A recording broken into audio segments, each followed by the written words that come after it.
Welcome to this explainer. Today, we're diving straight into the sneaky, unconscious mechanisms that actually hijack our reasoning, drawing on some incredible insights from the book 12 Steps to a Good Life. You know, we all genuinely want to believe that we see the world exactly as it is, right? We trust our eyes, our ears, and most of all, we completely trust our own minds. But what if the very tool you rely on to make sense of the world is secretly editing the script before you even get a chance to read it? Let's explore a fascinating and honestly, kind of terrifying phenomenon that impacts literally every single decision you make.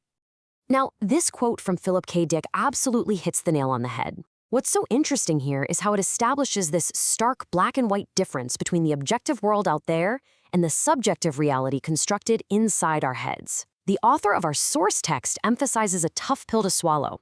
Reality exists whether we like it or not. It doesn't care about our feelings, our thoughts, or our beliefs. It definitely doesn't adjust itself to what we prefer. But our minds? Well, our minds absolutely hate that fact. We are constantly trying to force reality to match up with what we personally believe. So, it begs the question, what if your brain is actually designed to hide reality from you? We walk around assuming we see everything clearly, but the source material warns us that our brains act as a massive filter, actively sabotaging our perception through these hidden thinking errors. See, the mind doesn't experience reality directly. It guesses, it interprets, it fills in the blanks. Get this, your eyes send about 10 million bits of information per second to your brain, but your conscious mind, it only processes about 50. 50. The rest of it, your brain is literally just making up stories to fill in the gaps. And one of the most powerful, totally invisible ways it does this is through cognitive biases. These are systematic, unconscious patterns of thought that lead to massive errors in judgment. Okay, let's jump into section 1. Meet your confirmation bias. Let's meet the primary villain of today's explainer, a cognitive distortion that traps you in a mental box of your own making. Detailed in the book's list of cognitive biases, confirmation bias is your brain's unconscious, automatic tendency to search for, interpret, and remember only the information that aligns with your existing beliefs. It's basically like a bouncer at the VIP door of your consciousness, and it's only letting in the guests that your ego already likes. The absolutely crucial point here is that this bias operates completely below your conscious awareness. It is secretly protecting your ego from the deep discomfort of being wrong. You aren't choosing to do this. It's an automatic reflex. Your brain just wants to keep your worldview perfectly intact because any change to your identity, even a change for the better, just feels incredibly scary and dangerous. And here is the exact 3-step process your mind uses to pull off this magic trick, filtering reality and rejecting any data that challenges your worldview. Step 1 is search. You unconsciously hunt down data that already agrees with you. Step 2 is interpret. When you stumble across ambiguous information, you automatically twist its meaning so it perfectly supports what you already think. And step 3 is remember.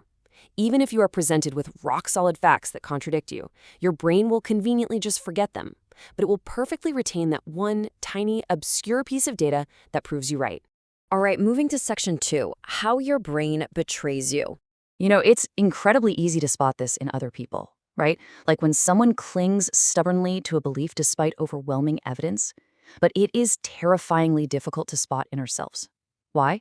Because confirmation bias functions like a Trojan horse inside your own intellect. We think we're using our reasoning skills to find the objective truth, but actually, because it causes you to ignore contradictory evidence, the book warns that it makes your own reasoning skills work against you. You literally aren't using your intelligence to learn, you're using it to build a giant fortress around your existing opinions. And let's be real, flawless logic resting on a totally false assumption is still going to lead you straight into a brick wall. Which brings us to section 3, the echo chamber trap. We live in an era where information is just limitless. But ironically, that makes it easier than ever to build a perfect, impenetrable bubble around ourselves. Think about our everyday routines for a second. We tend to only watch news channels that validate our politics. When we research a topic, let's be honest, we're usually just looking for that one specific study that reinforces our opinion, and we trust it without question. We surround ourselves with friends who just nod along with us. And my personal favorite, when someone actually disagrees with us, we instantly start looking for flaws in their logic rather than actually listening to their point. By constantly seeking out these echo chambers, we wrap ourselves in this comfortable illusion of truth, totally avoiding the emotional pain of cognitive dissonance. The source material summarizes this danger perfectly with this quote, and it's worth repeating. It causes your own reasoning skills to work against you. Just pause and really think about that for a second. When was the last time you actively searched for proof that you were wrong, instead of letting your intelligence become a weapon against your own growth? Because if your picture of the world is false, you are going to suffer. You end up just putting band-aids on the symptoms of your problems, never addressing the root cause. And all because your brain simply refuses to look at the contradictory evidence staring you right in the face. So how do we fix this? Let's look at Section 4, Playing the 10th Man. If this bias is an automatic psychological reflex, we have to equip ourselves with actionable strategies to fight back and uncover objective truth. You can't just wish this bias away. You have to actively, deliberately hack your own thought processes.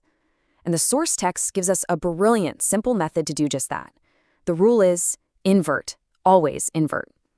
We can break the cycle of confirmation bias by stepping totally out of our comfort zone and deliberately flipping our perspective to see if it reveals another truth. Instead of asking, hey, how does this data prove me right? You must ruthlessly ask yourself, how might this data prove me entirely wrong?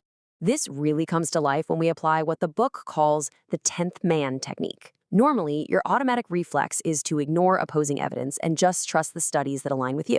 But the action you need to take is the exact opposite. Whenever everyone is absolutely convinced of an idea, and especially when you are convinced of it, you need to deliberately adopt the exact opposite stance to expose your blind spots. Pretend your conclusion is completely 100% wrong.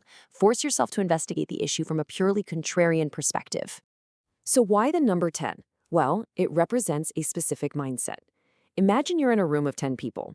If 9 of them instantly agree on a course of action, it is the absolute duty of the 10th person to disagree and figure out exactly why the other 9 might be completely mistaken. Being that 10th person who challenges the consensus, even if that consensus is just inside your own head, is the ultimate way to shatter the illusion of truth and actually align your thinking with reality. Ultimately, overcoming confirmation bias boils down to one very distinct choice. Living a truly good life requires the courage to choose the messy, highly complex reality of objective truth over the soothing, perfectly constructed comfort of your own bias. And look, it is not easy. Admitting that you might be wrong is incredibly uncomfortable. But as the source reminds us so beautifully, emotional health is facing reality at any cost, whereas emotional sickness is avoiding reality at any cost. As we wrap up this explainer, I really want you to carry this final thought with you into your next big debate or your next major decision. If your brain is hardwired to automatically filter out anything that challenges you, if you only ever find exactly what you're already looking for, what are you missing?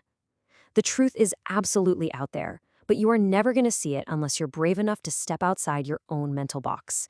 Thank you so much for joining me today. And hey, keep questioning everything.